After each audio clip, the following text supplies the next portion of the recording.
Chapter 92. Meanwhile, Monte Cristo had also returned to town with Emmanuel and Maximilian. Their return was cheerful. Emmanuel did not conceal his joy at the peaceful termination of the affair, and was loud in his expressions of delight.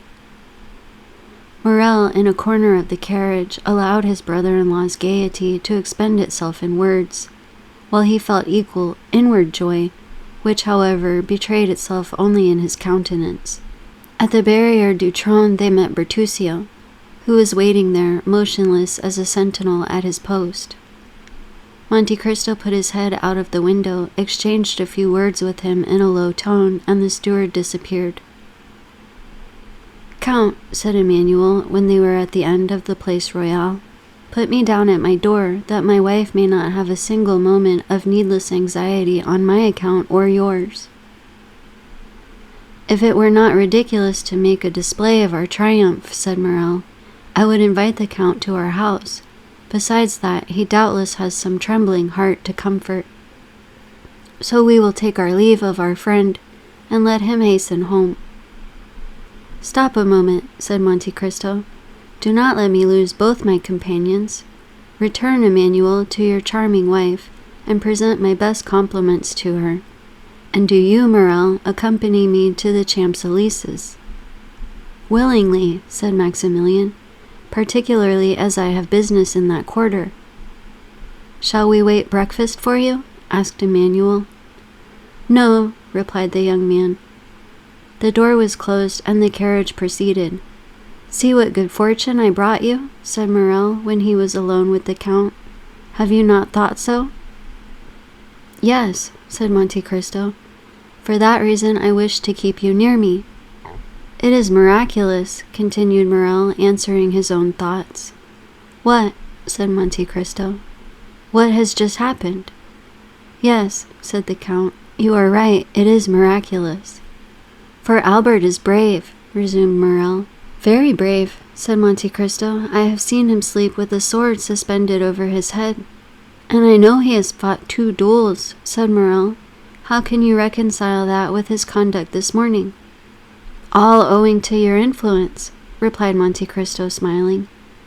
"It is well for Albert he is not in the army," said Morel. "Why?" "An apology on the ground?" said the young captain, shaking his head. "Come," said the Count mildly, "do not entertain the prejudices of ordinary men, Morel. Acknowledge that if Albert is brave, he cannot be a coward. He must then have had some reason for acting as he did this morning, and confess that his conduct is more heroic than otherwise." "Doubtless, doubtless," said Morel. "But I shall say like the Spaniard, he has not been so brave today as he was yesterday." "You will breakfast with me, will you not, Morel?" said the Count, to turn the conversation. "No, I must leave you at 10 o'clock. "Your engagement was for breakfast, then," said the Count. Morel smiled and shook his head. "Still, you must breakfast somewhere." "But if I am not hungry?" said the young man. "Oh," said the Count, "I only know 2 things which destroy the appetite: grief, and as I am happy to see you very cheerful, it is not that, and love. Now, after what you told me this morning of your heart, I may believe—" "Well, Count," replied Morel gaily, "I will not dispute it." "But you will not make me your confidant, Maximilian?" said the Count, in a tone which showed how gladly he would have been admitted to the secret. "I showed you this morning that I had a heart, did I not, Count?" Monte Cristo only answered by extending his hand to the young man. "Well," continued the latter, "since that heart is no longer with you in the Bois de Vincennes, it is elsewhere, and I must go and find it." "Go," said the Count deliberately. "Go, dear friend, but promise me, if you meet with any obstacle, to remember that I have some power in this world, that I am happy to use that power in the behalf of those I love, and that I love you, Morel." "I will remember it," said the young man, "as selfish children recollect their parents when they want their aid. When I need your assistance, and the moment arrives, I will come to you, Count." "Well, I rely upon your promise. Goodbye, then." "Goodbye, till we meet again." They had arrived in the Champs-Élysées. Monte Cristo opened the carriage door. Morel sprang out on the pavement. Bertuccio was waiting on the steps. Morel disappeared down the Avenue de Marigny, and Monte Cristo hastened to join Bertuccio. "Well?" asked he. "She is going to leave her house," said the steward. "And her son?" "Florentine, his valet, thinks he is going to do the same. Come this way." Monte Cristo took Bertuccio into his study, wrote the letter we have seen, and gave it to the steward. "Go," said he quickly, "but first let Haydée be informed that I have returned." "Here I am," said the young girl, who at the sound of the carriage had run downstairs and whose face was radiant with joy at seeing the Count return safely. Bertuccio left. Every transport of a daughter finding a father, all the delight of a mistress seeing an adored lover, were felt by Haydée during the first moments of this meeting, which she had so eagerly expected. Doubtless, although less evident, Monte Cristo's joy was not less intense. Joy to hearts which have suffered long is like the dew on the ground after a long drought. Both the heart and the ground absorb that beneficent moisture falling on them, and nothing is outwardly apparent. Monte Cristo was beginning to think, what he had not for a long time dared to believe, that there were two Mercedes in the world, and he might yet be happy. His eye, elate with happiness, was reading eagerly the tearful gaze of Haydée, when suddenly the door opened. The Count knit his brow. "M. de Morcerf," said Baptistin, as if that name sufficed for his excuse. In fact, the Count's face brightened. "Which?" asked he, "the Viscount or the Count?" "The Count." "Oh!" exclaimed Haydée, "is it not yet over?" "I know not if it is finished, my beloved child," said Monte Cristo, taking the young girl's hands. "But I do know you have nothing more to fear." "But it is the wretched—" "That man cannot injure me, Haydée," said Monte Cristo. "It was his son alone that there was cause to fear." "And what I have suffered," said the young girl, "you shall never know, my lord." Monte Cristo smiled. "By my father's tomb," said he, extending his hand over the head of the young girl, "I swear to you, Haydée, that if any misfortune happens, it will not be to me." "I believe you, my lord, as implicitly as if God had spoken to me," said the young girl, presenting her forehead to him. Monte Cristo pressed on that pure, beautiful forehead a kiss which made two hearts throb at once, the one violently, the other secretly. "Oh," murmured the Count, "shall I then be permitted to love again?" "Ask M. de Morcerf into the drawing-room," said he to Baptistin, while he led the beautiful Greek girl to a private staircase. We must explain this visit, which, although expected by Monte Cristo, is unexpected to our readers. While Mercedes, as we have said, was making a similar inventory of her property to Albert's, while she was arranging her jewels, shutting her drawers, collecting her keys, to leave everything in perfect order, she did not perceive a pale and sinister face at a glass door which threw light into the passage, from which everything could be both seen and heard. He who is thus looking without being seen or heard, probably heard and saw all that had passed in Madame de Morcerf's apartments. From that glass door the pale-faced man went to the Count's bedroom and raised with a constricted hand the curtain of a window overlooking the courtyard. He remained there 10 minutes, motionless and dumb, listening to the beating of his own heart. For him those 10 minutes were very long. It was then Albert, returning from his meeting with the Count, perceived his father watching for his arrival behind a curtain, and turned aside. The Count's eye expanded. He knew Albert had insulted the Count dreadfully, and that in every country in the world such an insult would lead to a deadly duel. Albert returned safely, then the Count was revenged.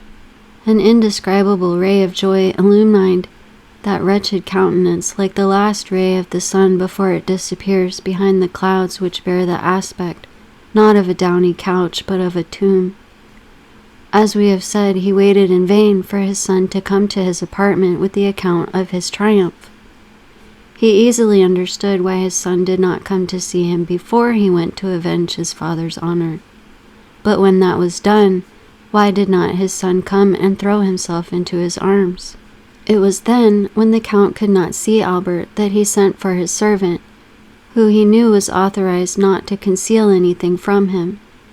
10 minutes afterwards, General Morcerf was seen on the steps in a black coat with a military collar, black pantaloons, and black gloves. He had apparently given previous orders, for as he reached the bottom step, his carriage came from the coach-house ready for him. The valet threw into the carriage his military cloak, in which 2 swords were wrapped, and shutting the door, he took his seat by the side of the coachman. The coachman stooped down for his orders. "To the Champs-Élysées," said the general. "The Count of Monte Cristo's. Hurry."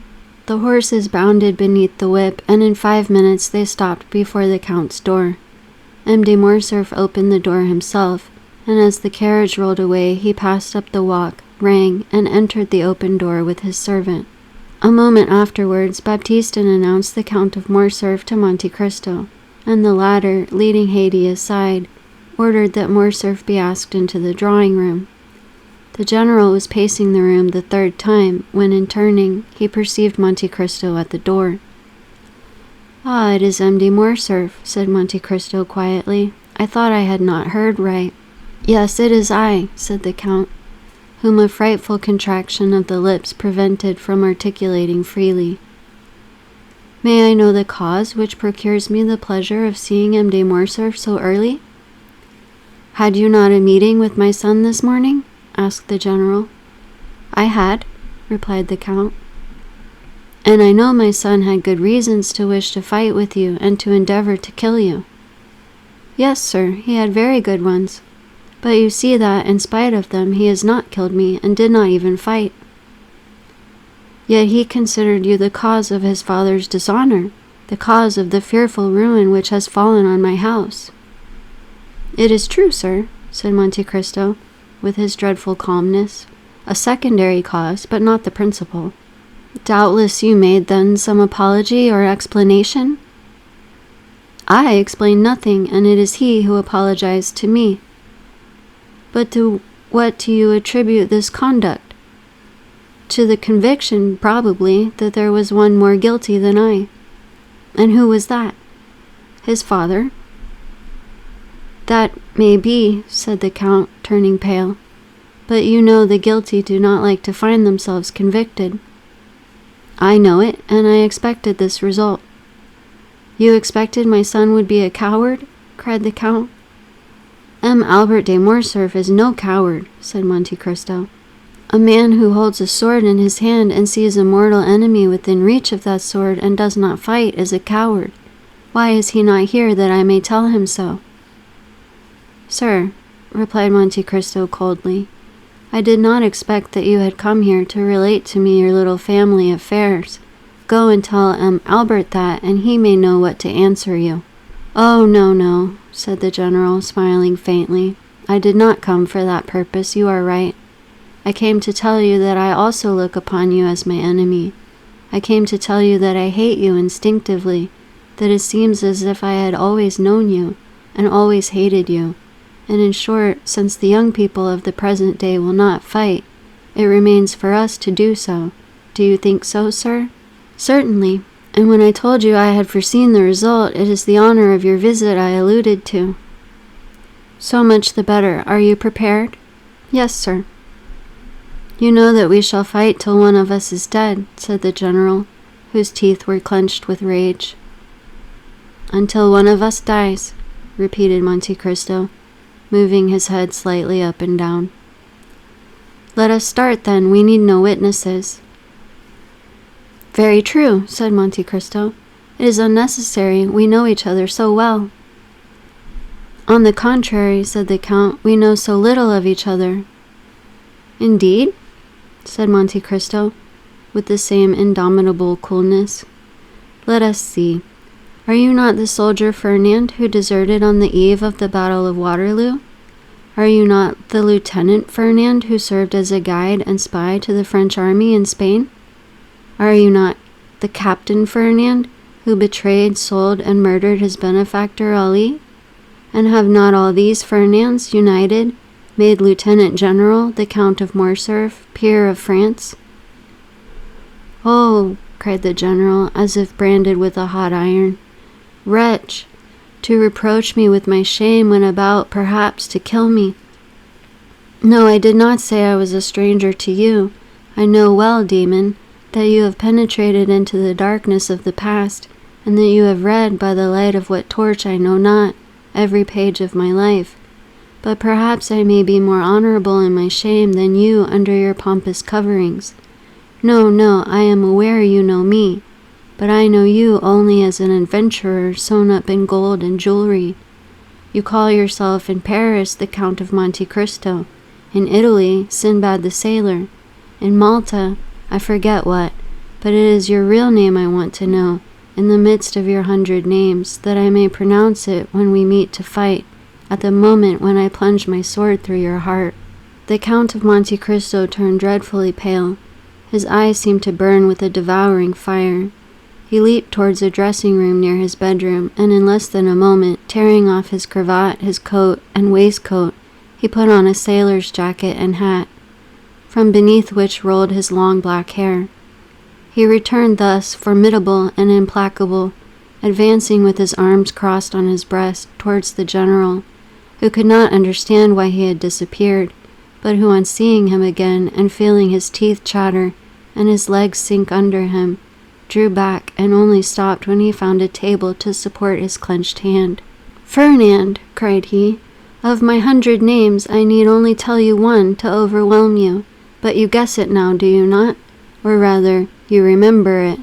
For notwithstanding all my sorrows and my tortures, I show you today a face which the happiness of revenge makes young again, a face you must often have seen in your dreams since your marriage with Mercedes, my betrothed. The general, with his head thrown back, hands extended, gaze fixed, looked silently at this dreadful apparition. Then, seeking the wall to support him, he glided along close to it until he reached the door, through which he went out backwards, uttering this single, mournful, lamentable, distressing cry, Edmond Dante! Then, with sighs which were unlike any human sound, he dragged himself to the door, reeled across the courtyard, and falling into the arms of his valet, he said in a voice scarcely intelligible, Home, home. The fresh air and the shame he felt at having exposed himself before his servants partly recalled his senses, but the ride was short, and as he drew near his house all his wretchedness revived. He stopped at a short distance from the house and alighted. The door was wide open. A hackney coach was standing in the middle of the yard, a strange sight before so noble a mansion. The Count looked at it with terror, but without daring to inquire its meaning, he rushed towards his apartment. 2 persons were coming down the stairs. He had only time to creep into an alcove to avoid them. It was Mercedes, leaning on her son's arm and leaving the house. They passed close by the unhappy being, who, concealed behind the damask curtain, almost felt Mercedes' dress brush past him, and his son's warm breath pronouncing these words, Courage, mother. Come, this is no longer our home. The words died away. The steps were lost in the distance. The general drew himself up, clinging to the curtain. He uttered the most dreadful sob which ever escaped from the bosom of a father abandoned at the same time by his wife and son. He soon heard the clatter of the iron step of the hackney coach, then the coachman's voice, and then the rolling of the heavy vehicle shook the windows. He darted to his bedroom to see once more all he had loved in the world, but the hackney coach drove on, and the head of neither Mercedes nor her son appeared at the window to take a last look at the house or the deserted father and husband. And at the very moment when the wheels of that coach crossed the gateway, a report was heard, and a thick smoke escaped through one of the panes of the window, which was broken by the explosion.